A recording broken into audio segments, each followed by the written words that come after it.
Yanga imetajwa kuwa katika hesabu za kumsajili winga machachari wa Vipers na Uganda The Cranes Alan Okello anayekiwasha katika michuano ya kombe la mataifa Afrika AFCON 2025 huko Morocco, huku rais wa klabu hiyo Hersi Said akifichua siri za winga huyo. Injinia Hersi amethibitisha kuwa yeye ni shabiki mkubwa wa fundi huyo wa mpira anayetumia mguu wa kushoto kutoka Uganda, ambaye amekuwa akitajwa kuwindwa na klabu hiyo na nyingine za Tanzania. Katika mahojiano maalum na moja ya kipindi kutoka Uganda, Hersi amefichua hayo akisema yeye ni shabiki mkubwa wa wachezaji wazuri kutoka taifa hilo jirani na Tanzania. Hersi alisema anampenda sana Okello, ambapo amekuwa akimfuatilia kwa muda mrefu star huyo anayetumikia Vipers ya Uganda. Okello kwa sasa yupo Morocco katika michuano ya kombe la mataifa Afrika inayoendelea, ambapo juzi Jumamosi katika pambano dhidi ya Tanzania lililoisha kwa sare ya bao 1-1 alikuwa uwanjani na alikosa penati muhimu ya dakika za lala salama. Yanga imekuwa ikielezwa inasaka kiungo mshambuliaji anayecheza nyuma ya striker, ambapo hesabu zao inafahamika kwamba zimekwama kwa Okello. Nikimnukuu Injinia Hersi amesema, napenda wachezaji wengi wazuri kutoka Uganda ambao ni sehemu ya moyo wangu. Nampenda sana Okello, nimekuwa nikimfuatilia kwa muda mrefu sasa tangu anacheza pale Uganda kabla ya kuondoka kwenda kucheza nje na akarudi tena. Ngoja nikwambie kitu, nilikuja Uganda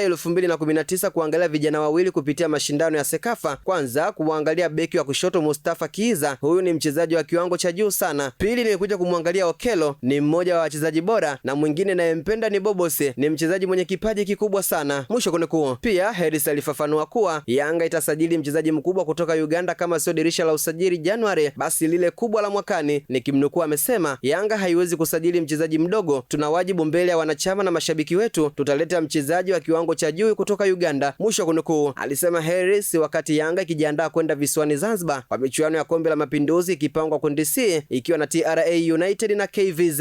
Imeandikwa na Khatim na Heka na kusoma kwako nami Hamza Saif.